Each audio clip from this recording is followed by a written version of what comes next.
اعوذ باللہ من الشیطان الرجیم بسم اللہ الرحمن الرحیم۔ رسول اللہ صلی اللہ علیہ وآلہ وسلم لوگوں کو کسی کام کا حکم دیتے تو وہ ایسا ہی کام ہوتا جس کے کرنے کی لوگوں میں طاقت ہوتی۔ اس پر صحابہ رضی اللہ تعالی عنہم نے عرض کیا کہ یا رسول اللہ صلی اللہ علیہ وآلہ وسلم، ہم لوگ تو آپ جیسے نہیں ہیں، آپ تو معصوم ہیں اور آپ کی اللہ پاک نے اگلی پچھلی سب لغزشیں معاف فرما دی ہیں، اس لیے ہمیں اپنے سے کچھ زیادہ عبادت کرنے کا حکم فرمائیے۔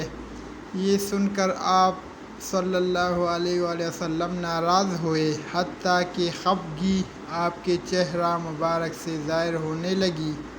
پھر فرمایا کہ بے شک میں تم سب سے زیادہ اللہ سے ڈرتا ہوں اور تم سب سے زیادہ اسے جانتا ہوں، پس مجھ سے بڑھ کر عبادت نہیں کر سکتے۔